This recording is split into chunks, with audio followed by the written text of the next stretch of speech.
출장비 양식 설명드리겠습니다.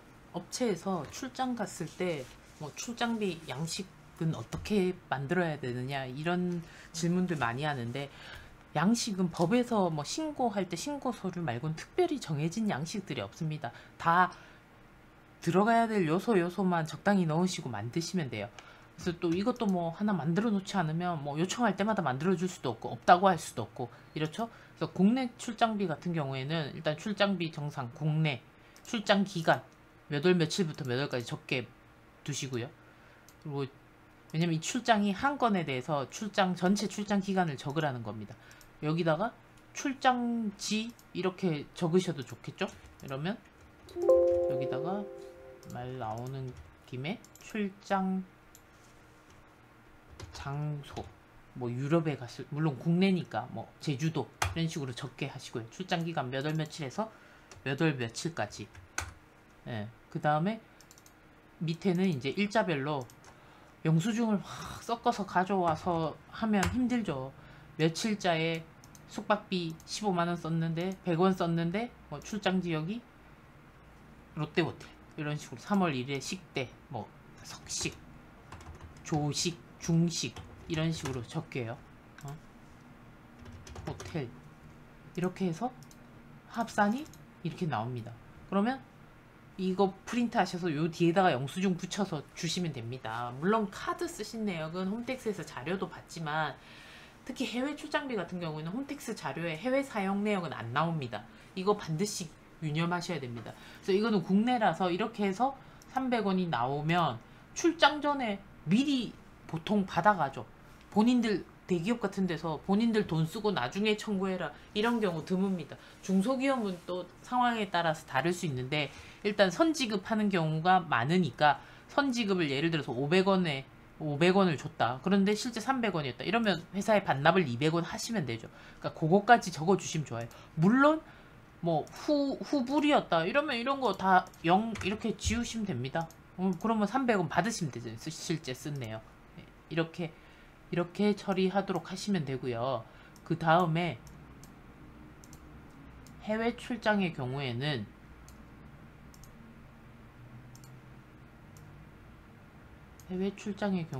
보시면 따로 만드는 이유가 환율이 들어가야 되잖아요. 그래서 여기는 이렇게 적었네요. 주식회사 뭐 아니면 거래처 상호 이런 식으로 적으시고, 여기는 글자가 검정색이 아닌가요? 왜 갖다 붙이기를 했는데 안 나오죠? 뭐 일단은 상호, 여기에 부사를 해야 되는군요. 그래서 이렇게 적게 하시고, 해외 출장도 똑같이 출장 기간, 출장 지역, 뭐 모스코바 이런 식으로 적게 하시고, 지출일자, 숙박비, 식대 중국이에요. 외화 100위엔, 200위엔 이렇게 썼으면 환율을 적으시면 됩니다.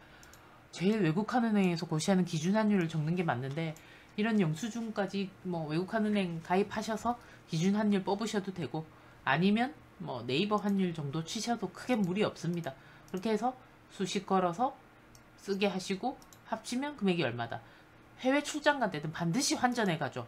환전해 갈 때 뭐 10만원, 10만원, 100만원, 100만원 이렇게 은행에 던져주면서 환전 중국 돈으로 해달라 이러면 뭐 이게 몇 위엔이 나올 거 아니에요. 그럼 그 금액으로 다 해봤더니 이만큼 썼다. 그럼 남은 거를 회사에 재입금해라. 이런 식의 양식을 만드셔야 됩니다.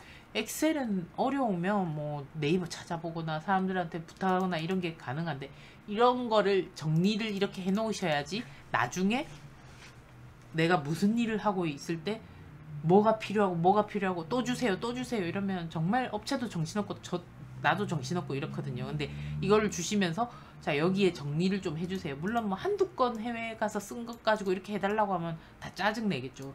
해외 출장권이 많을 때 이렇게 하셔야 됩니다. 그렇게 해서 요거 출력하셔서 대표한테 사인도 뭐 지출 결의서 형식으로 쓰셔도 되고, 해외에서 쓴 영수증 말 그대로 카드 쓴 거는 내역이 나오잖아요. 국내에서 쓴 내역. 그러면 그거는 뭐 굳이 카드 증빙 홈택스에 등록을 했으니까 안 붙여도 되지만, 해외 사용 내역은 다시 한번 강조드리지만 홈택스에서 사업용 신용카드 조회할 때 또는 법인카드 사용 내역 조회할 때 해외 사용 내역은 안 나옵니다. 홈택스에 최대 단점입니다. 해외 사용 내역 안 나오기 때문에. 그래서 나중에 결산할 때 잔액이 안 맞아요. 미지급금 법인카드 잔액이. 해외 사용 내역이 있었는지 반드시 의심을 하셔야 돼요. 그래서 해외 사용 내역은 해외에서 쓴 법인카드는 그냥 영수증이라고 생각하시면 돼요. 그래서 그거는 영수증처럼 뒤에 꼭 첨부를 하셔라. 아니면 카드사의 사용 내역을 엑셀로 다운받아 달라 이렇게 하셔야 돼요. 그리고 해외에서 진짜 그냥 현금 위에나 이 통화 주시고 현금으로 받았다. 그러면 적어도 영수증은 첨부하셔야죠. 안 그러면 비용 처리할 수 없다고 말씀드렸죠. 적격 증빙을 받고 못 받고를 떠나서 증빙 자체가 없는데 비용 처리는 할 수 없습니다. 그래서 가산세를 물리더라도 증빙을 받아라, 간이 영수증이라도 받아라 하는 이유는 그거고, 해외에서 쓴 거는 적격 증빙 받으실 수 없으니까 해외 영수증도 3만 원 넘어도 얼마든지 비용 처리 가능합니다. 그래서 이렇게 출력하신 거에 뒤에 영수증 붙이시면 돼요. 해외에서 쓴 거는 영수증 자체로 비용 처리하시면 됩니다.